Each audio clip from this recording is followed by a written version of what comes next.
بله کریارین جوانین شورشگر رفتارین PKK و آرمانجین نپشت لروجوای کردستانی سلیمان اوسو اندامه ده سیاست اوکاتیا ENKSê قامشلو میوانی منه دنباش که سلیمان جه بویرا ایرو هم دست پی بکن ENKSê روژا آلا پیروز آلا کردستانی پیروز دکه جوانین شورشگر êrîşî çalakiya ala Kurdistani roja ala Kurdistani dikin. Jibo çil pişt armancım ve rêxistinê hene kekê Silêman. Dem baş işte hemû karmendên Kurdistan 24 îme wek ENKSê roja ala Kurdistanê rojek dîrokî nisbet ji me re û her sal em pê ihtifalê dikin û milletê me li kolana ala Kurdistanê bilind dike. Ev al ne ala tu cîhetê hizbiyê, ev al ala Kurdistanê bi giştiyê di her çarpirçeyê Kurdistanê de ev al tê ragirtin, tê hildan.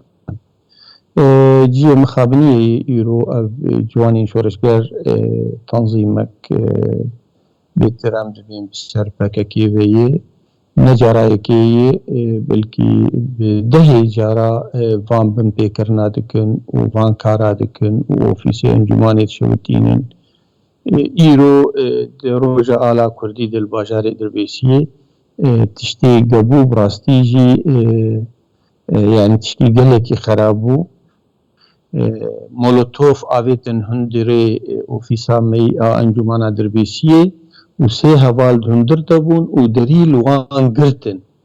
Deriyê wek deriyê dikanan e derî li wan girtin yani hedefa wan û ev hevalana hundir dibên şewitandin bi hêzek bilind wan hevalakarî bûn derî li xwe vekirana û bi derketina wan rê hûn zanin bê çi awayî taamül wan kirin û lêdan kirin û belkî hevalê me Nizameddîn yani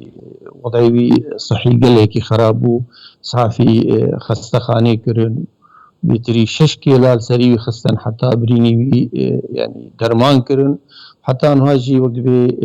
baş yani azarê dikişîne û serî wî baş dê şu wedayê wî ne başî yani bi rastî ême wek encûman em dibêjin berpirsê sereke yani qiyada qesedê yani gerek qiyada qesedê hedekî ji vê hêzê dayîn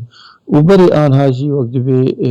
ev kiryarana kirine û nîkarîbûn tu hed ji wan re Kekê Silêman niha baweriyek heye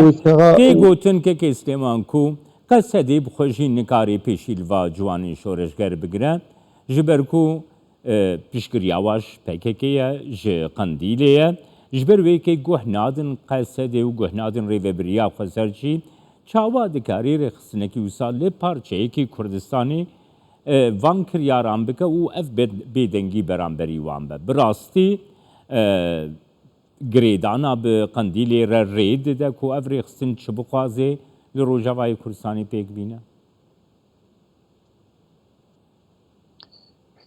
Îvîlo tê xuyanê kirin yani bêtir wê çaxa em çir dibêjin bi ser PKK'yê veyî ji ber hemû şiaratê wan û sloganê wan û alê wan û sûretê wan giş ê PKK'ên yani tiştekî ê xelkê Kurdî Sûrî tunenê û ji ber vî hawî yani millet tev gaştî bawerî kê nû bêtir bi ser PKK'yê veyî ev alîkî de Calîkî din de desthilatek heye desthilat ew îro qesedê ew desthilata eskerî û ev hêzana giş dibin destê wê denê û dibê bêtirî 100,000 leşker li cem heyî mabêna esayîşa û wek dibê YPG û YPJ yani ev hêz yani nikare hedekî ji vê yani munezemê dayîne bi rastî jî ev bêtir top di golê qesedê deyî وچگا خودبینی دستهلات دوزا تطبیقا قانونی دکه برابری گشی لسر ویهزی تطبیق بکه و حد کی جوان کسار دین وچگا گه اف تنظیم بوان کریاری خوی تروری گودجی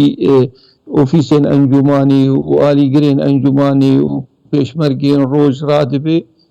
باوری آمده اف امتحانك صعب البيشا قصدي وخويا ببي حياة شي درجة كاري به زي ضبط بكي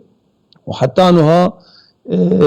تو كاريكي تبي حدكي جوه زردين نكرني او ما تبليغي امريكانا كر اما وك انجمان دقة جو افكار تدبو ما تبليغي سفيري امريكي كر هروها دو ديتنا ما بسفيري امريكي ره موی آگدار کر گو سبا کارک لپیشیا مهی روژا آلا کردی انجمان اجتماعی کردی و یعنی و روژ وجیم بکی دحمه باجارو کن کردی ده یعنی علم سفیر امریکی تیده بو راستی اب موضوع اجابه ترد لجم جانب امریکی الجم قصدی هیا چه درجه جادن کو کاربن حد کی جبه تنظیمیر دینن ووقت بكاري قد خبكن يعني أذكر يارانا بيويستي إنه كاري في منظمة قد خبب اللي وقتي يعني كرن دوبو يعني بريدور يا جاردي إيشي وقت بآلي كردستاني كرن مع براسي مالكا وبرنجك هوفانا يعني براستي أوجي يعني حكي قالينا ري إنه عاقل مندك تنيدنا في إداري وفيه زيد يعني شاوه هجومي طرفك دندك حدودي دولي تجاوز دك يعني براستي كاركي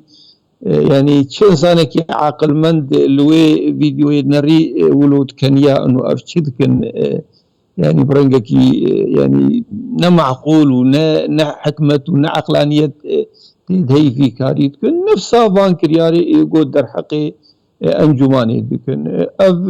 براستي اما وك انجمان